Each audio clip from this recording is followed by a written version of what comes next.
Entonces, bueno, bienvenidos a estos temas que vamos a revisar el día de hoy. ¿Cuál es la idea?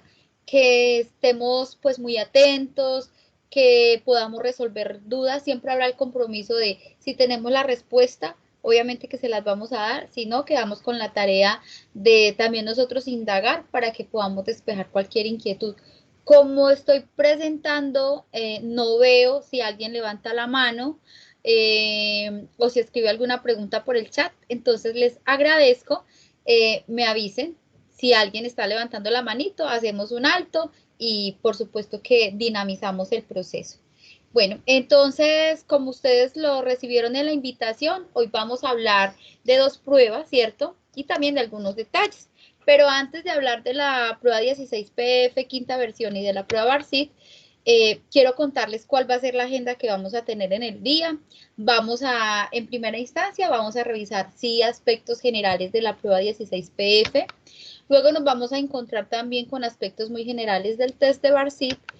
Luego vamos a ir revisando qué dudas o inquietudes tenemos y que podamos resolver. Y vamos a finalizar haciendo énfasis en algunas precisiones del paso 3 que está a punto de iniciar, ¿cierto? Que iniciaría el día jueves. ¿Por qué vamos a hacer tanto énfasis? Porque hay algunas modificaciones y queremos que desde ya ustedes que están participando en nuestros IPAs, pues ya las vayan teniendo claras para que arranquemos con pie derecho. Bueno, antes de iniciar, les voy a pedir el favor, los que estamos aquí, si podemos poner en su celular o en su computador, en su celular lo podemos escanear este código QR, o en su celular, si no tenemos para escanear código QR, vamos a poner menti.com en celular o menti.com en computador y vamos a digitar este código que estoy señalando acá. ¿Me hago entender?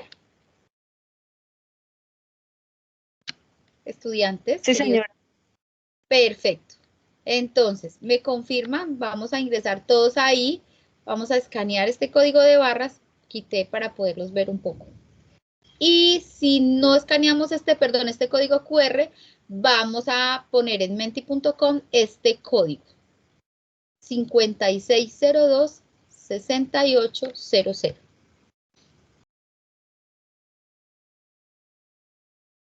Y ahí ahí vamos a ver una pregunta. Tenemos 3 posibilidades de dar respuesta a esa pregunta. Entonces, adelante, lo que a ustedes se les ocurra.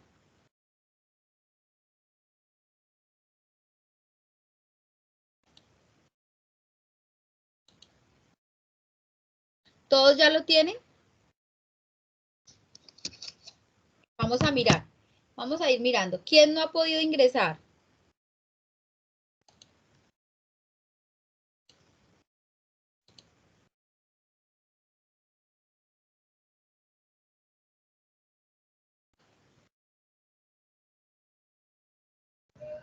Tutora, buenos días. Una pregunta. Señora. A mí me aparece como una pantallita donde me da como la respuesta, ¿sí? Y al otro lado es como uno debe escribir y enviar la respuesta. Él te aparece una pantallita donde te sale la pregunta y te aparecen 3 casillitas debajo donde tú puedes colocar lo que se te ocurre.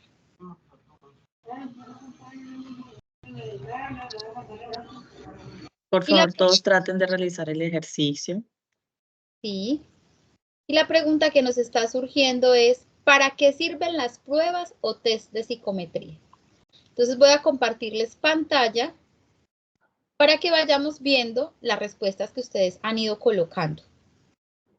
Profe, qué pena. Señor.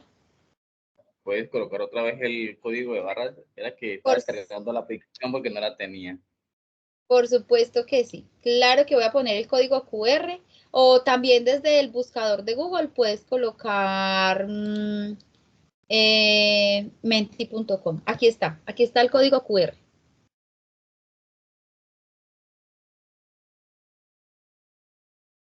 Me dices, Abelardo, si ya pudiste.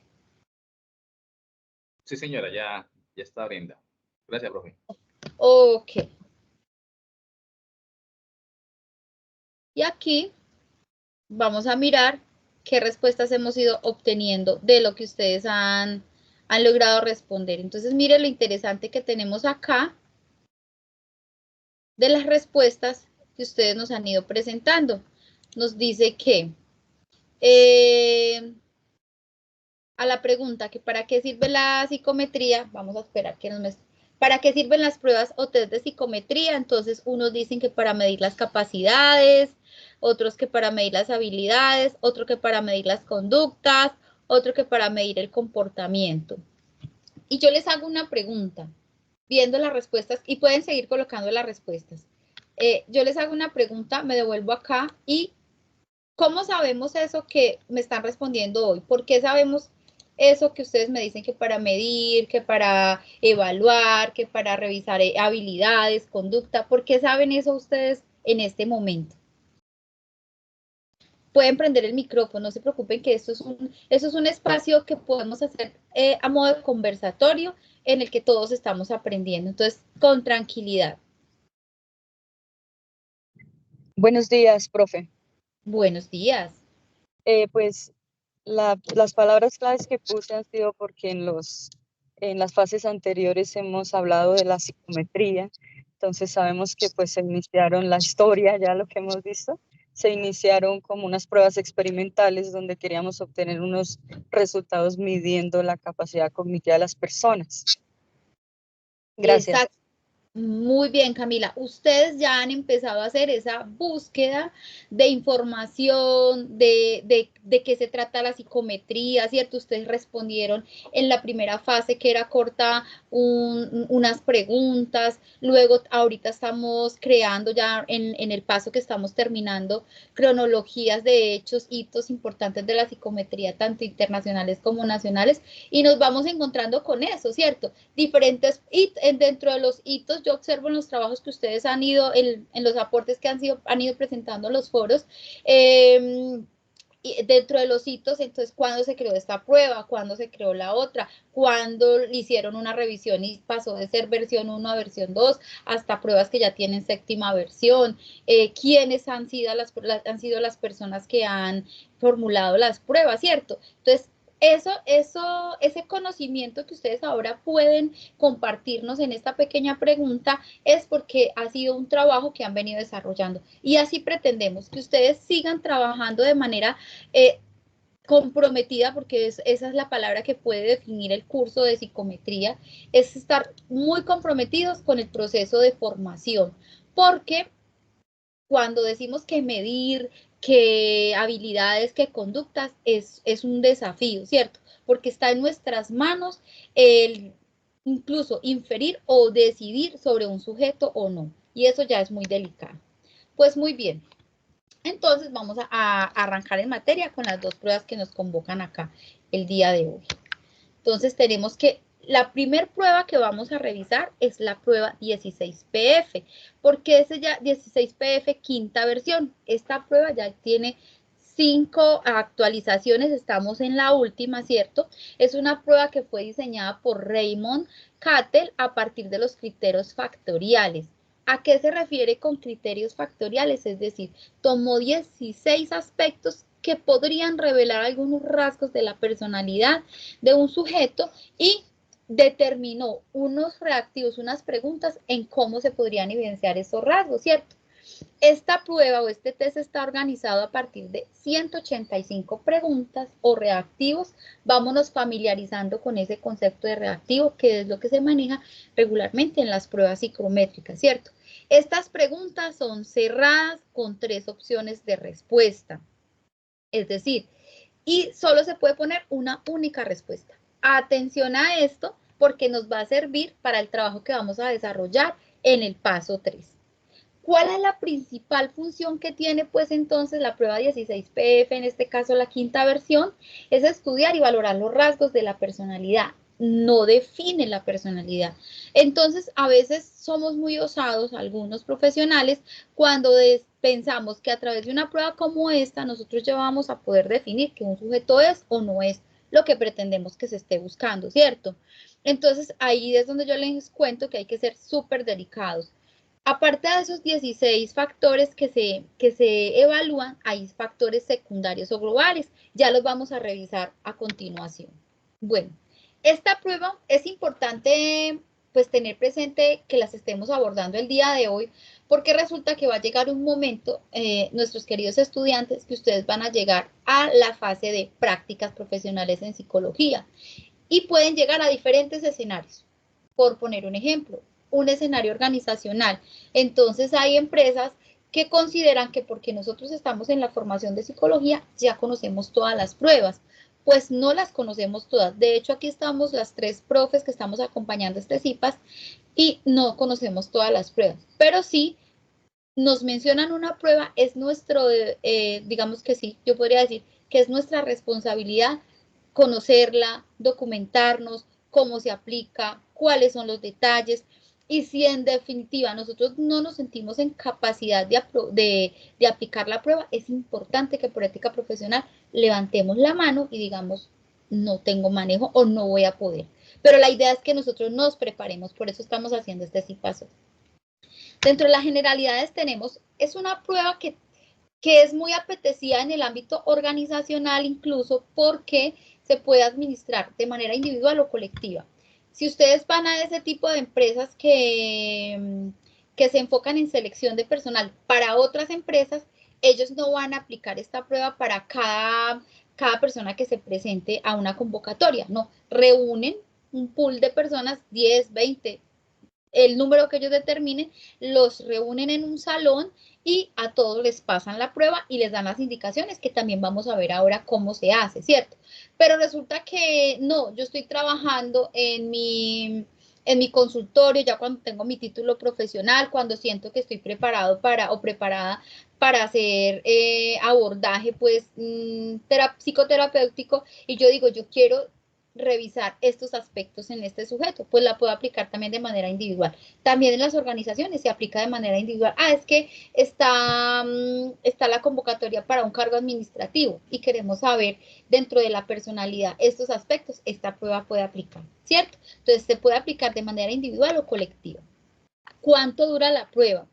Por eso el título dice generalidades. Está diseñada para que se pueda desarrollar entre 40 y 45 minutos, pero pueden pasar distintas situaciones cuando la estamos realizando. Una, que la persona a la que le presentemos la prueba, y hay que tener en cuenta este aspecto, ustedes en este paso 3 les estamos invitando a que revisen qué aspectos pueden ustedes considerar como restricciones para la prueba. Ustedes tienen que hacer un análisis de cuando uno diseña una prueba que la podría afectar. Resulta que esta prueba, por ejemplo, para personas que no tienen una formación académica en cuanto a un desarrollo crítico de la lectura, se puede complicar. Es decir, personas que, hablemos de adultos, que están entre primero o tercer grado de primaria, la prueba se complejiza porque se tardan más tiempo, porque hay muchos conceptos que no comprenden o porque la misma dinámica de respuesta para ellos es confusa. Entonces también nosotros con esa responsabilidad y ética como psicólogos tenemos que revisar si la prueba que voy a aplicar, tengo primero que ir al contexto, a quién se la voy a aplicar, para contemplar si sí voy a tener resultados. Porque ¿qué puede pasar una persona que ve que no tiene las habilidades o capacidades para desarrollarla, puede declinar el proceso, puede ir en la pregunta 20 y se para y se va, y a usted le queda el proceso pues sin terminar, sin culminar, y no quiere decir que es que podría ser que el sujeto se opone, ¿cierto? Tiene una conducta posicionista, pero podría ser que al no comprender la prueba haya generado un factor de frustración y esto le limite. Entonces, está diseñada, entre la generalidad está que entre 40 y 45 minutos. Hay personas, por el contrario, que hacen una lectura rápida y no muestran interés por la prueba y la resuelven en menos tiempo. Ahí es también importante nosotros como responsables estar al tanto de la prueba. Aquí yo hago una recomendación. Ha pasado, uno ve que hay profesionales que pasan la prueba y dejan al quien la está resolviendo o a quien la está resolviendo solos. En lo personal, recomiendo no siempre estar pendiente porque también dentro del desarrollo de la prueba surgen insumos que complementan el proceso de evaluación. Cuando en psicología hablamos de un proceso de evaluación, no es solamente aplicar un test. El proceso de evaluación es toda la intervención en sí. Desde que se conoce la persona, se complementa con entrevista, una sola prueba no nos da, digamos que las pautas que necesitamos, entonces hay que aplicar nuevas pruebas y hay que aplicar otras técnicas dentro del proceso de evaluación. Bueno, tiene 185 preguntas o reactivos, como ya se los había comentado. Al final vamos a ver de qué está compuesto el formulario. La aplicación no es para todo el público, es para adolescentes a partir de los 16 años. Podemos aplicar esta prueba y no tiene límite de edad. ¿Cuáles serían esas restricciones? Nosotros, habiendo analizado el contexto, definimos si se aplica o no aplica la prueba, ¿cierto? ¿En qué escenario la podemos aplicar? Algo ya les había contado. En escenarios clínicos, organizacional, educativo, para hacer, digamos que investigaciones, aplicaciones experienciales en escenarios deportivos. Realmente podría aplicarse en cualquier tipo de escenario. ¿Qué es lo que sí hay que tener claro? ¿Para qué la voy a aplicar? Esa es la primera pregunta que nosotros nos debemos hacer. Tengo muchas pruebas. Cuando uno está en la fase de formación en psicología, lo digo desde la experiencia personal y por lo que veían mis compañeros y ahora veo en mis estudiantes, estamos ávidos de recibir información y yo quiero tener esta prueba y quiero tener esta prueba. Realmente no es tan valioso que tengamos y que nos llenemos de pruebas. ¿Por qué? Porque ni siquiera sabemos todavía en qué campo nos vamos a desenvolver. Entonces también hacernos esa pregunta, esta prueba que tengo, ¿para qué me sirve? ¿Yo para qué la voy a aplicar? Porque si yo solo la voy a aplicar porque voy a poner un ejemplo, yo estoy en terapia, yo tengo mi consultorio, hago psicología clínica y aplico la prueba por aplicar, solo para que mi paciente sepa que estoy con un profesional que me aplicó pruebas. No, eso no tiene sentido. En psicología y en psicometría todo tiene un sentido. Y en psicometría pues tenemos que hacer análisis cualitativos y cuantitativos. Muy bien, vamos a revisar un poco entonces de qué está compuesta la prueba, ¿cierto? Y acá les voy a hacer primero una introducción. ¿Cómo vamos hasta ahí?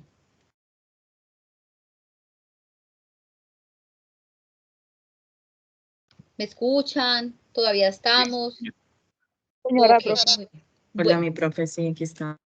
Ok, bueno, entonces vamos a revisar de qué constan las escalas primarias y quiero que nos fijemos en primer lugar en donde estaba mi puntero. Estoy señalando una flechita, ¿cierto? Que va en sentido de 1 a 10 o de 10 a 1. ¿Por qué? Porque resulta que esta prueba, cuando hacemos, digamos que al realizar la prueba obtenemos una puntuación, ¿cierto? Todas las pruebas psicométricas, de todas las pruebas obtenemos una puntuación, pero después hay que hacer un proceso de transformación de esa puntuación para poder interpretar la prueba. Entonces, esta prueba nos está, digamos que la puntuación se transforma a través de decatipos.